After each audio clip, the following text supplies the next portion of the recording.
بسم الله الرحمن الرحيم الحمد لله رب العالمين الصلاة والسلام على أشرف الأنبياء والمرسلين نبينا محمد وعلى آله وصحبه وسلم. أهلا وسهلا ومرحبا بكم جميعا. Welcome, brothers and sisters, to our fourth and final sitting in our two-day marriage series and seminar. And in this final sitting, we are going to discuss a matter that is absolutely crucial to the success of marriages. And as we learned in the previous lecture, the things that we should take into consideration and the questions that we should ask and what we should look into when selecting a suitable spouse. And so, likewise, similarly, something that is just as important, if not even more important, is the matter of preparing for marriage. And what that looks like for the brothers, and likewise what that looks like for the sisters. And this plays a big role in the success of marriages, because once you take the time to prepare for marriage, then you are going to be ready for all that you encounter within marriages. And even if you are not prepared for everything that comes up, because there are things that can possibly come up that you could not have known of. No one knows the ghaib. However, you do your utmost best to prepare.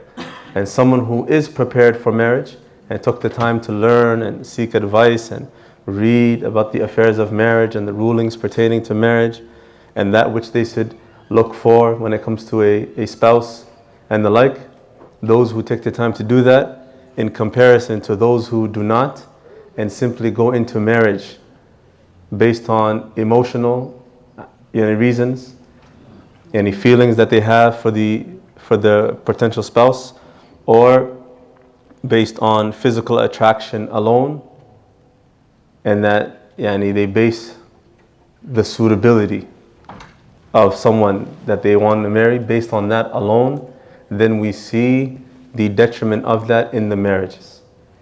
And you start to see that when these two, this couple, when they now are having turmoil in their marriages, you see from the things that they are complaining about with regards to their spouse, that usually this is due to lack of preparation. And likewise, in relation to the previous lecture, things that they did not look into before marriage, which is likewise not preparing for marriage. Part of preparing for marriage is knowing what to ask, knowing what to seek, knowing exactly what to look for in someone that is suitable for you. And more general, knowing what marriage entails and what you will encounter in marriage so that you are properly prepared for it. And there's an ideology or a mentality that many have, both brothers and sisters, when they are going into marriage, which is the idea of, I don't have to change for anyone. No one can make me change. Take me as I am, right? Take it or leave it, as if it's a product that you're buying from the store. Take it or leave it. And some want you to take them after they've expired and they're rotten and no one wants anything to do with that product, right? You should still take it. If the person is sinning publicly, if the person is far away from the deen, they believe they don't need to change for anyone before marriage. That this person, if they truly want me and they truly love me, they should take me the way I am, and they should not try to change how I am or who I am for their benefit. And this is an incorrect way of thinking. And this is one of the ideologies and the mindsets that we've adopted from the Western culture.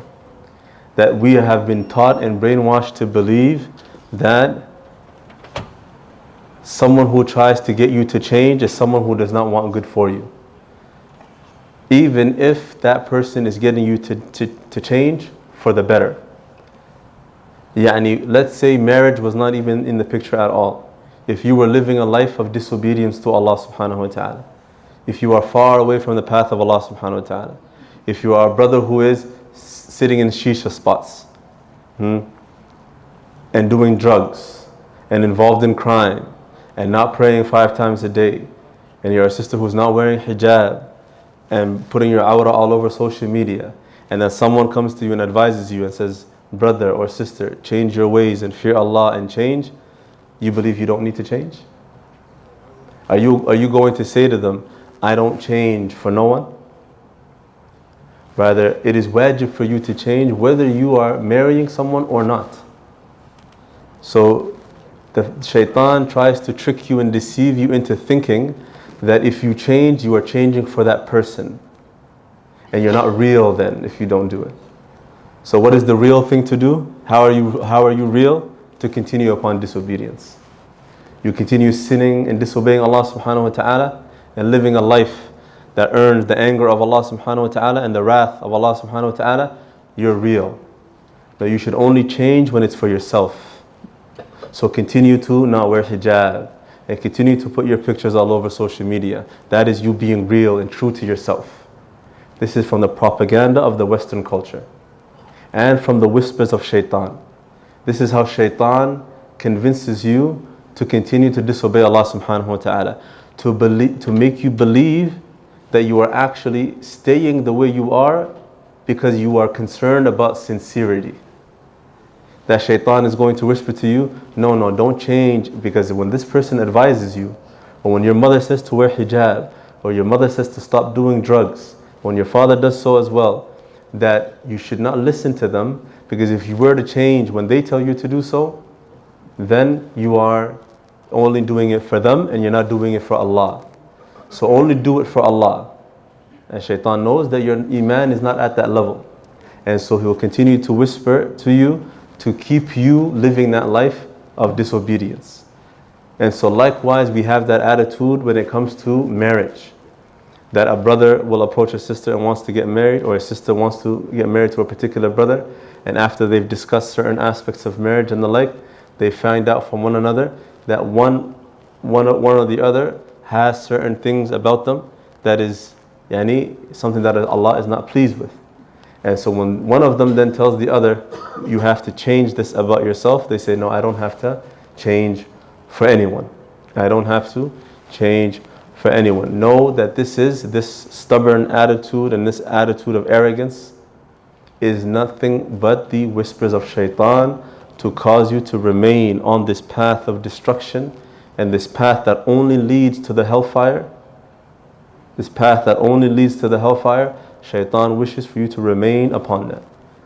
And how noble is it that you do change for the sake of marriage? Because if you do change for the sake of marriage, then that means you will be better for your children in the future. You will be better for your husband. Your husband, the brother himself, will be better for his wife and for his children if the two of them unite based on khair and based on the obedience of Allah subhanahu wa ta'ala. And so do not fall prey to the whispers of shaitan when shaitan tries to whisper to you and make you think that you are being real by not changing for anyone. Rather that could not be any further from the truth. That could be no further from the truth. Especially when the things that you are changing are things that are in obedience to Allah subhanahu wa ta'ala. And when it comes to the matter of intention and being sincere for Allah, then what you do is when someone advises you to do something that is in obedience to Allah and leave off something that is disobedience to Allah, that you take their advice and you put it into action and you work on your sincerity at the same time. You work on changing your intention and doing these acts of obedience to Allah subhanahu, for Allah subhanahu wa ta'ala.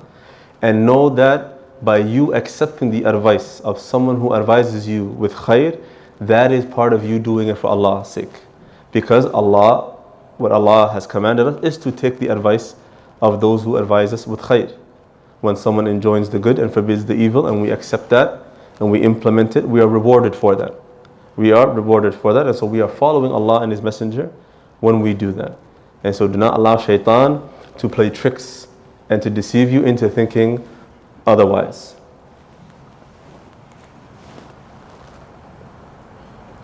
In this topic, or this lecture, inshaAllah ta'ala, we're going to discuss some of the ways that one must prepare themselves before even attempting to get married. What are some of the things that you have to work on, that you have to implement and strive to do, so that you are ready to be married, and so that you will have a successful marriage.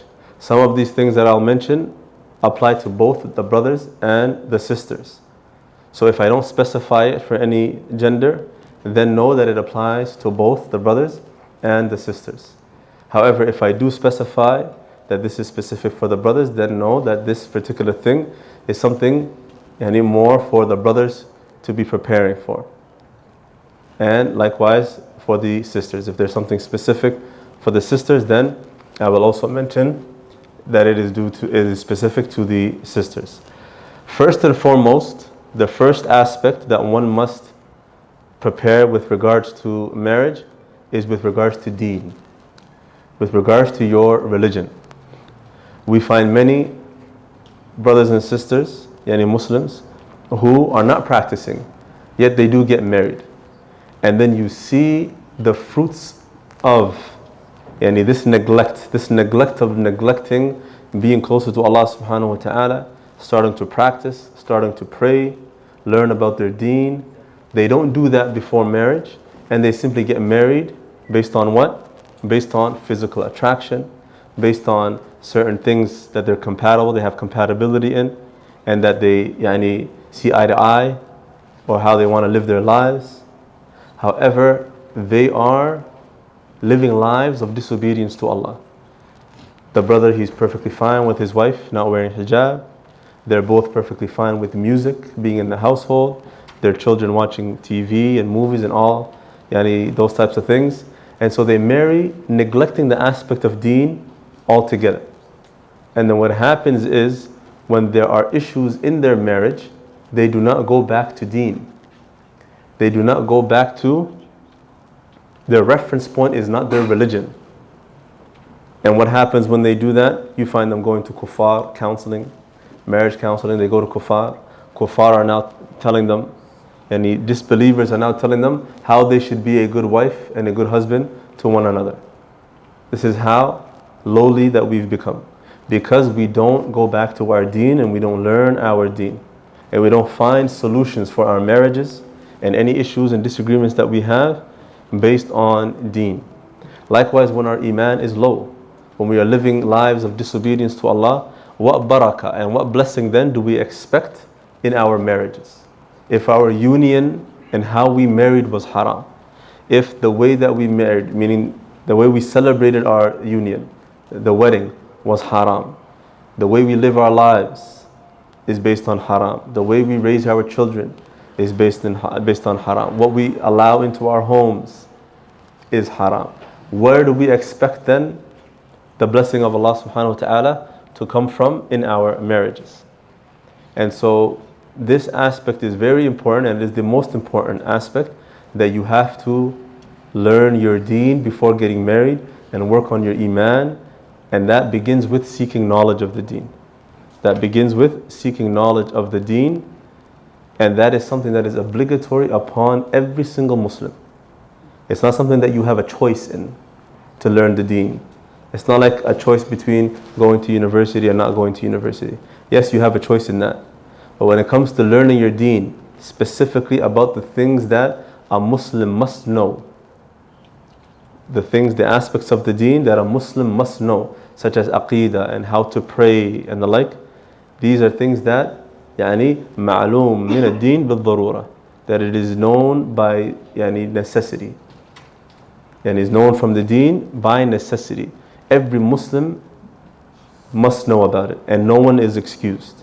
Knowing Allah subhanahu wa ta'ala, knowing His attributes, knowing His actions, knowing about the 6 pillars of Iman, the 5 pillars of Islam.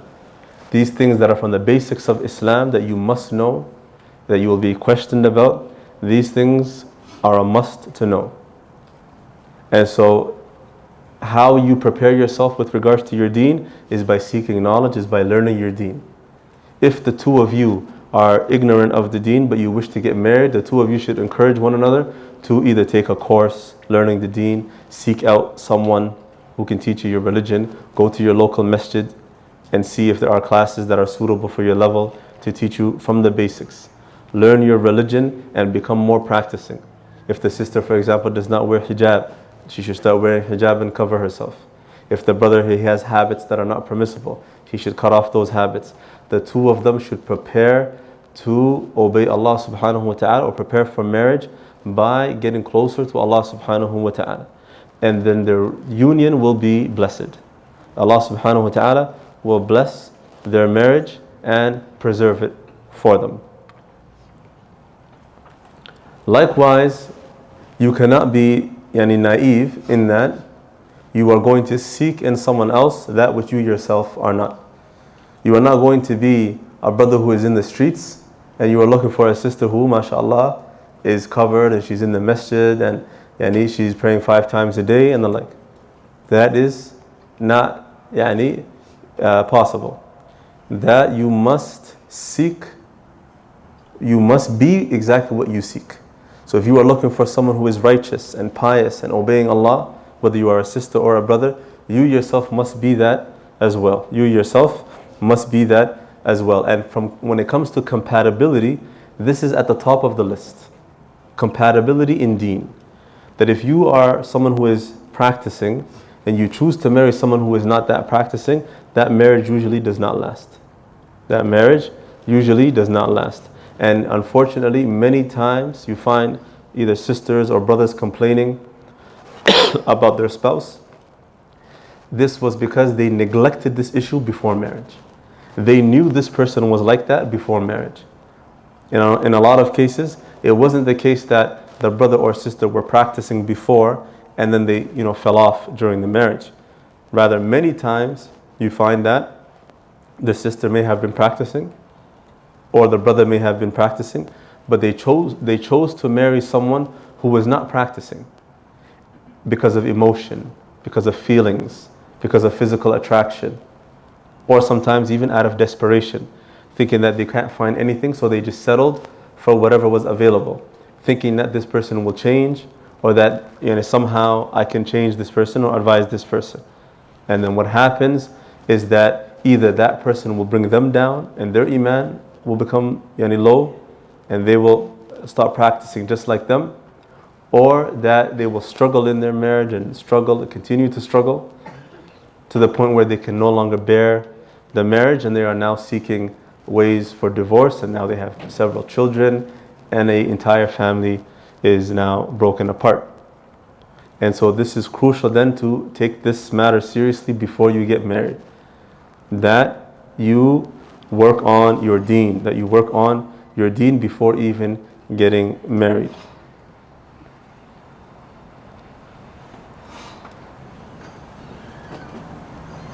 And this is important and something that we shouldn't ignore, because once you marry someone who is not practicing, then you are now putting your children at risk, as we mentioned previously, that you are putting your children at risk. And from the most important things when selecting a spouse, actually, is that you think about this person as it relates to them being the parent for the children that you will have in the future. So as a sister, do you believe that this man that you are going to marry will be a good example for your children? Will he raise your children correctly? When they look at him and see him on a day-to-day basis, do they see that this is a righteous man? Does he take, for example, will he take your sons to the masjid and to Salatul Jum'ah and keep them around practicing men? Will he teach them their deen? Will he surround them with khair? You have to marry the person that you want to raise your children upon righteousness. And so who you choose to marry is crucial, is extremely crucial as it pertains to raising your children. Many times we find a lot of couples, married couples, clashing because of a different philosophy in how they want to raise their children. The husband wants to do certain things and allow certain things, or the sister wants to allow certain things and do certain things. And they are clashing now because of that. And that is because they neglected the matter of deen from the get-go. They neglected the matter of deen from the get-go. And deen is the foundation of the marriage aslan. The deen is the foundation. It is what marriage in Islam is based on. Our deen is not how the kuffar are, that you just find someone, you fall in love with them, you guys spend years and years dating, and then you eventually get married. That is not how it is in Islam. Islam, marriage is an act of worship. Marriage is an act of worship, is an ibadah, just like all the other ibadat. And so it is based then on deen. It is based on religion.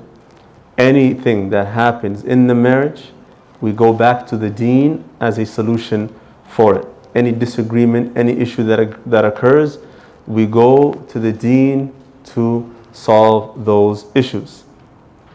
And so that is, and it shows that it's crucial then to prepare with regards to your deen, to prepare and to learn your deen, and to learn your deen. And likewise, the more obedience you have towards Allah subhanahu wa ta'ala as a couple, the more Allah subhanahu wa ta'ala will bless your marriage. The more Allah subhanahu wa ta'ala will bless your marriage, insha'Allah ta'ala. The second aspect as it pertains to preparing for marriage is character-wise. Your personality. If you are, for example, someone who is individualistic, you're an individual, you like to do things on your own, you don't really mix with many people and the like, that won't work if you are trying to get married. There's no way you can be an individual in marriage. You now will have a companion. You will have someone that you will be doing things with, that you will have to consider when you are doing certain things. So that aspect of your life you will have to reflect on and you will have to change. You have to change that about yourself. If there are certain character traits that you have that you know will not be an ingredient for a successful marriage, that some things about you in terms of your characteristics and your character traits or your personality, you know that it will harm a marriage. You know that in terms of having a relationship, that it would possibly ruin it or it would make things difficult. You have to work on those types of things beforehand. And the way you can find out about that is by asking people who know you. What are your flaws and what are your strengths? What are things that you are good at? What are some things that people like about you? And increase in that. And what are certain things that people find in your character that is not praiseworthy? And those things you have to work on and change before marriage if you want a successful marriage. If you want a successful marriage. For example, if you are someone who's hot-tempered, if you are someone who gets angry easily, if you are someone who lacks patience, especially if you are a man, then that type of personality will not work in a marriage. You will have to learn to be tolerant. You will have to learn to work on your temper. You will have to learn not to jump to conclusions when things appear to be wrong or you may have heard something that you believe is negative and the like. You have to be able to work on these things. And from the ways that you can do that is by seeking advice. Seeking advice to those who you trust. Either a person of knowledge, a student of knowledge, a sheikh that you might know, elders in your community. Say, I believe I have this and this issue. How can I work on that? What should I do in terms of working or changing that about myself? Look to see what the deen says about good character. That the Prophet ﷺ said that there will be nothing that will be more weighty than good character on the scales on the Day of Judgment. The scale of good deeds on the Day of Judgment, the thing that will weigh the most is good akhlaq. And in another hadith, the Messenger of Allah ﷺ said that he was not sent except to perfect good moral character. And upright moral character. So the thing that he was sent with was to perfect character. And so it shows us then the status of good character in Islam. It shows us the status of good character in Islam. And that is something that is beneficial to your marriage. Something that is beneficial to your marriage. Another aspect, the third aspect in terms of preparing for marriage, is health-wise. Health-wise, to be someone who is of good health, meaning being fit, trying to do some sort of activity, whether it's even as little as walking, for a bit, throughout the day, in terms of your diet, in terms of what you eat, watching out for what you eat. And that is not only for the sake of your physical appearance. Yes, that's also important. It's not simply for that reason, but also for your general health, because you want to be able to have offspring, for example. You want to be able to have healthy children. And so your health depends on these things. Your health depends on these things. And this is not something that should be delayed until after marriage. And you say that, yeah, inshallah, when I do get married, I'll start doing that. That brother say, when I do get that, when I do get married, I'll start going to the gym and get rid of this, belly, right? Then when I get married, inshallah, that's when I'll, and then you see he gets married and he's double the size that he was before. Because his wife is making all these cupcakes and everything for him. Allah Ustadh. So this is something you have to pay attention to before marriage. This is something you have to pay attention to before marriage. Likewise, so you can be active and you can have an active life with your children. You can play with them and chase them around and play with them in the park and take them, If you are someone who is not able to do that and you're in your 20s, Allahumma musta'an. Imagine being in your 20s and you can't run around with your child, and you cannot play with your child, and your child wants to play with you and you're not able to do so in your 20s. I can understand in your 60s and 70s maybe, but in your 20s, Allahumma musta'an. That means in your 30s your child's going to be taking care of you, right? As if you're an old man.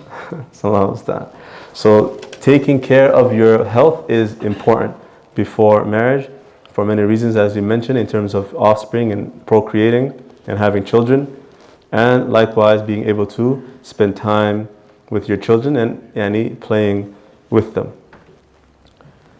The fourth point, as it pertains to preparing for marriage, and this is specific to brothers, more so towards the brothers, and that is preparing financially. To prepare financially for marriage, especially in the times that we live in today, and especially living in the West, where it is not cheap to be able to provide for a family and support a family. You'll be responsible for rent, you'll be responsible for bringing food into the house, you'll be responsible for, especially if you live in the colder states and cities, for having a vehicle to get around, your children's school expenses, things that your wife may need, many different things that just come up sometimes suddenly that you don't even normally prepare for. So these things are a must that you prepare for ahead of time. And something that will make it easier for you in marriage is that you do have savings before you even go into marriage. A lot of brothers go into marriage and the only money they have is the last paycheck that they made, right? The last paycheck that they made is how they go into marriage. Sometimes because all the money went into the marriage itself, to the walima and the mahar and all of these different things. And so he goes into his marriage broke. He doesn't have any money when he actually goes into marriage. And so if you save, however, for years and years before you eventually get married, then you do have something to fall back on. And inshallah you have a good steady job and a good steady income. And then for things that come up that are miscellaneous, that you were not expecting to happen, but they do happen, at least you have something to fall back on. But if you wait to save until after marriage, trust me, you will not be able to save in marriage. Trust me, unless you become a millionaire somehow and Allah puts barakah in your rizq in that way, you won't be able to save, or at least it will not be as easy to save while married, especially when children come and all of the expenses that come with children. So to make it easier for yourselves as brothers, save with the intention of marriage. Save with the intention of marriage.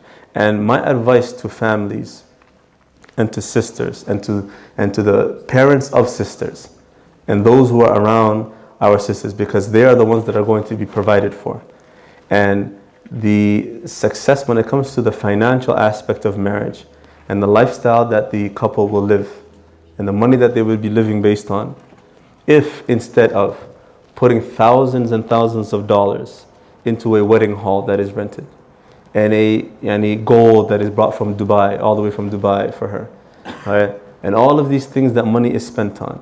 If imagine you took that money and you put it towards the couple, that you use that money for them to buy furniture, for them to decorate their home, for them to buy a car, so that they at least have a good start in their marriage and they're not worrying about living paycheck to paycheck because they wasted all of that money on one night. Would it not make more sense to help this young couple in this way?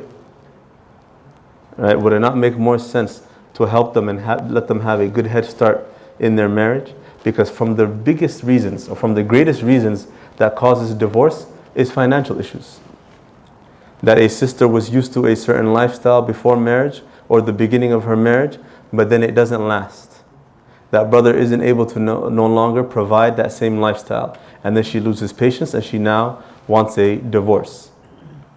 And so the harms of these weddings, extravagant weddings and expensive weddings and all of this money that is thrown away just for one specific night, from its harms is that it puts them in a negative sometimes. Sometimes a brother will go into a marriage, forget with the last paycheck that he made, with debts. He went into debt just to get married and borrowed money and all of these different things. And the family even borrowed money and they go into Hagbed or Ayuto as you know, right? And he's still paying every month, he's still paying that money just to get married. Marriage is not supposed to be that difficult. Marriage is not supposed to be that difficult and is not supposed to be that burdensome. Marriage is not supposed to be that difficult and that burdensome. So instead of wasting money on these things for the sake of the marriage to be successful and to relieve this couple of the burden of the finances of marriage and the marital life and the expenses that they'll have, and to give them a good start, instead put that money towards them. Let them use it for what they are, what they need more. They do not need a wedding dress that costs $5,000. They can use that $5,000 to buy a car that they can use for 10 years to 15 years. Imagine. Only though if we use our intellects. Only if we were to use our intellects that we would be doing this. But when we are more worried and more concerned with showing off and the pictures that we're going to post on social media and the praise that we're going to get from others and the envy that we're going to get from others, imagine we do all of that and all in the end, someone always has something to say of even the weddings. Even these extravagant weddings, all you hear is criticism. Oh, they didn't have this and they didn't have that and the food was cold and the juice was warm. No one even praises it. So all of that money wasted and you didn't even get what you wanted in terms of praise. So this is, subhanAllah, and this is something that is so common today. And the majority of us fall into it.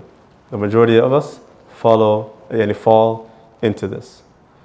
And also this aspect of 50-50 that we discussed also before, from the brainwashing of the West and the Western culture, that a lot of brothers, especially if they don't do the first point that we mentioned, which is learn their deen, that they go into marriages believing that marriages should function in accordance with what they're learning here in the West, not what our deen says.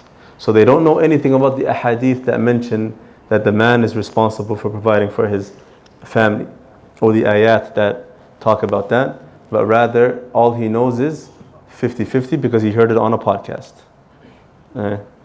He heard some kafir speaking about it on a podcast, and now he believes that's what he should be seeking. And this is unfortunate, that he believes that his wife, even if she's in the home, taking care of his kids, and taking care of the home, and she's cooking for him, that likewise she has to somehow also at the same time bring in money to pay half the bills and half of everything. Because why? Because that is how it works in the West. So obviously we have to also do the same thing. Rather, that does not exist in our deen as Muslims. that has no basis in our deen as Muslims.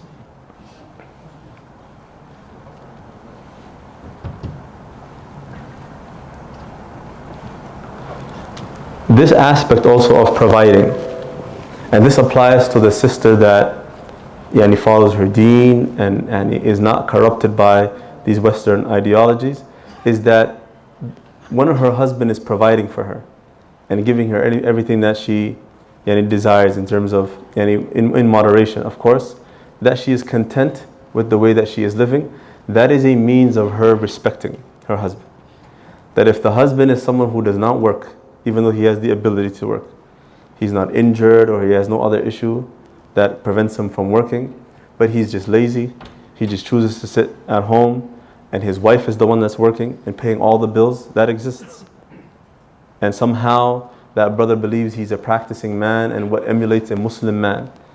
That his wife is the one working 9 to 5 as a Muslimah in hijab with children, and he's fine with her leaving children at daycare, and she works 9 to 5, or she has a career, whatever. She may be a nurse or whatever the case is, and he sits home and watches soccer all day or basketball or whatever the case is.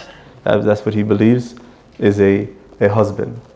Or he's sitting in coffee shops or sitting in this place and that place, or even just sitting in the masjid and he spends all the time in the masjid. That's not appropriate. That is not appropriate as a man. That is not appropriate as a man. And what that will cause is that the wife, depending on how obedient she is to Allah and depending on how much she fears Allah, will her tolerance with you remain. If she really, really fears Allah, she'll try to be patient as much as possible. And if she doesn't, what will you find outside the door? The black bag, right? You'll find all your clothes outside. Hit the road. Hit the road, Jack. I'm going to say to you. Because you will lose the respect of your wife. If you expect the woman to be the provider, that means you are putting her in a role that Allah did not create her to be in. And the hustle and bustle of the outside life and working and providing and the fatigue and then coming home to a family and then she has to take care of you and your children and all of that, no one or not many people can be patient with that. And so usually that will end in losing the respect of your wife. Even if it doesn't lead to divorce, the relationship between the two of you will be pretty much over. And the two of you will end up as if you were two roommates living in a house. And that any aspect of any husband and wife or anything that is normally between a husband and wife will no longer remain. Somehow to the point where she is sleeping in the bedroom but you sleep in the living room. As if you are two people who are just living in the same house, but you have no other relationship between you or no other connection between you except that you are only now husband and wife by name, because the actual marriage and the life of the marriage has now died. And one thing that I would advise a brother, and this is also depends on their ability, is that if you are able to, when you are nearing the time to get married and you know that you are going to get married soon and you have a stable job and the like, then I would advise you to get your own place before you even get married. Not to continue living in your mother's house or your father's house and to continue living there paying no bills or doing nothing. That if you're able to, meaning if you know that you're going to get married soon or you have someone in mind that you're going to get married to, before you even get married, live on your own and have your own place, that you're paying rent already and you already are in that mode of paying bills and you're already used to it. You already have that level of maturity.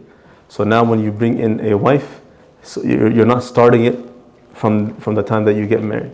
That you're already used to living on your own and fending for yourself and taking care of yourself, cooking for yourself, cleaning your own home. You already built those habits. You already built those habits, so it's not going to be any shock for you that the first day that you're living on your own is the day that you and your wife are living on your own. The sixth point, I believe, with regards to the things that you should look into and in terms of the preparation for marriage, is by knowing yourself and what you dislike. That you have to know the things that you like and the things that you dislike before you even get married. And you prepare ahead of time by knowing, because as we mentioned in the previous lecture, that if you know what you like, then you know what to seek. If you know what you like in terms of a woman, in terms of her behavior, in terms of her personality, then you know what to seek.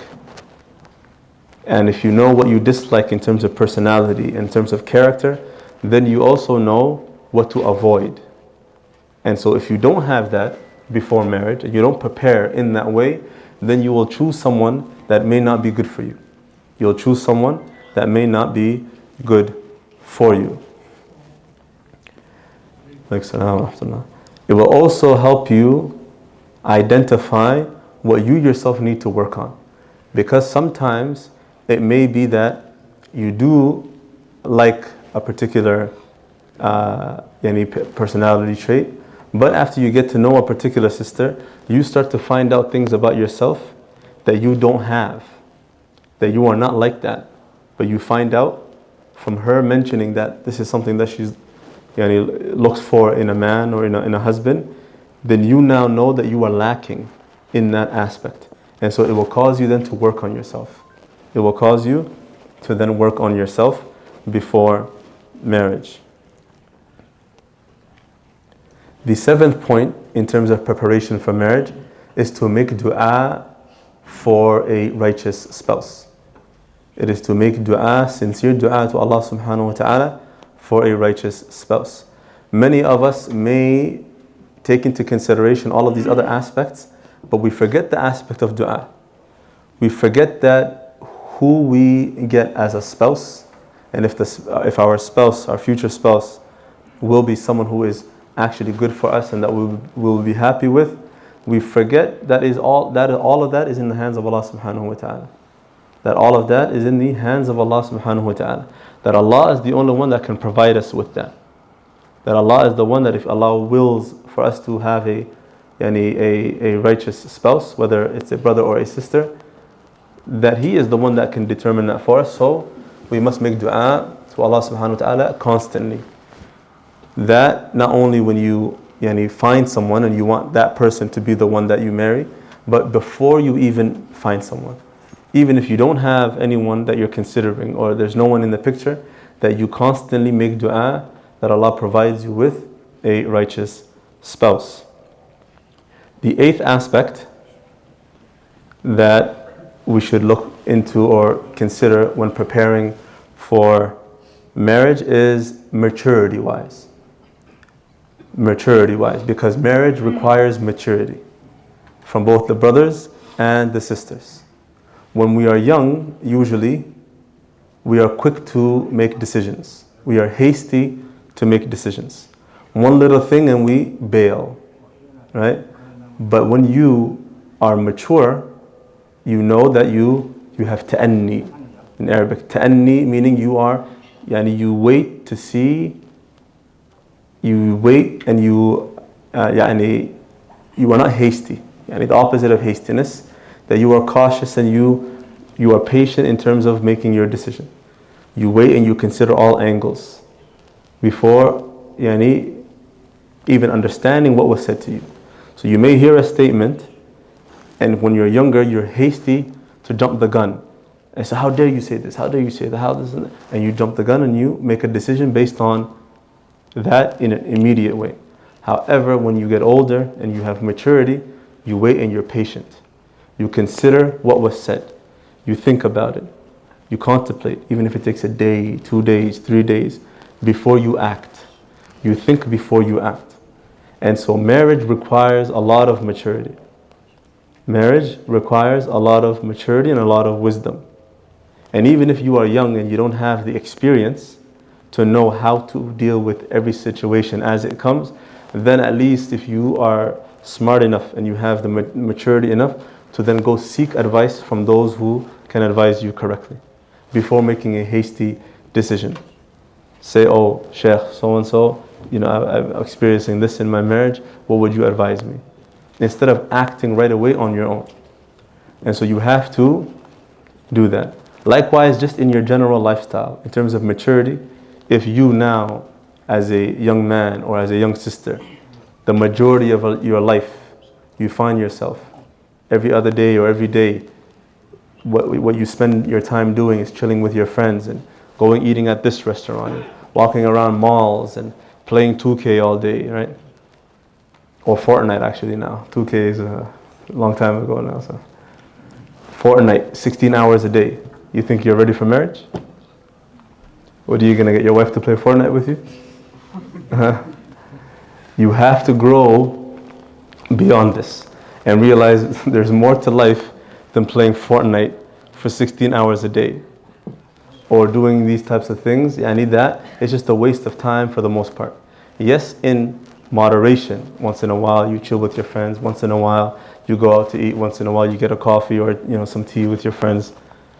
Yes, that's fine. However, that your entire life revolves around just fun and playing and enjoyment, that is not someone who is prepared for marriage. Likewise, that is more for the brothers, but even for the sisters, just on social media day and night, on TikTok, on this one, on that one, and spending all of their time doing this, then you are not prepared for marriage. These types of things are not things that will help you prepare for marriage.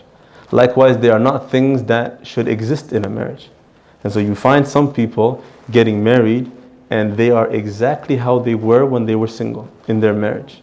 That same brother is now in marriage, living with his wife, living his life exactly as he was before. As if this woman who's now in his home does not even exist. Right? As if he's still in his mother's basement. Nothing has changed. And likewise her scrolling all over social media until her eyes become red until she falls asleep. For 10 hours, 12 hours on social media, 15 hours screen time on the phone. Your entire life on social media, your entire world. What has happened to many, especially the youth now, is that social media, which is a fake world, has become their real world. They live in social media more than real life. Someone will be sitting with you right there, you can call their name 10 times, they did not hear you once. Because you are the fake, you're fake. You are actually not there. What's there is whatever they're looking at on social media. Allahu Musta'an. And this is an addiction. This social media and these types of things that now the kuffar have created for us to become distracted. As Shaykhuna Shaykh Muhammad Umar Bazmoon, he said no, he's from the ulama of Mecca and the mufti of Mecca currently. Shaykh Muhammad Bazmoon, he mentioned that when you are being sold something free, when you are being given something for free, know that you are the product. He said, know that you are the product. Meaning when you are buying something with money, yes, you bought something. But when someone is giving you something for free, know that you are the product. Instagram, is it for money? Do you pay to use Instagram? Do you pay to use YouTube? Do you pay to use Snapchat and TikTok or any of these things? They're all free, sah? They're all free because you are the product. You are the product. You are the thing that is being bought. Your attention, your deen, your time. You are the thing that is being bought, and then now you are living more in that world than you are living in the real world. And so when you become so addicted before marriage to these things, what happens then is that it affects your life in the real world, which is especially in marriages. And Shaykh Abdul Razak al-Abbad, Hafidhullah, from the ulama of al-Madinah, he mentioned that from the greatest of destructions in today's time of marriages and the causes of divorce is smartphones. From the greatest of destructions in marriages is smartphones. Likewise, what is required when it comes to marriage is for brothers to learn about the nature of women, the behavior of women. That shows your maturity. That if you're just, still young and youthful and you don't know any aspect of women, but you want to get married, that will also not work. You have to know their nature. You have to know so that you are properly prepared for when you start to see some of these behaviors when you get married. And that you learn that a sister is not similar to a brother, that men and women are different. And likewise sisters, she should learn how men think and how men behave and how she can best approach her husband and speak to her husband and the like. These things are crucial to know before marriage and are requirements of, and are part of maturity, are part of maturity.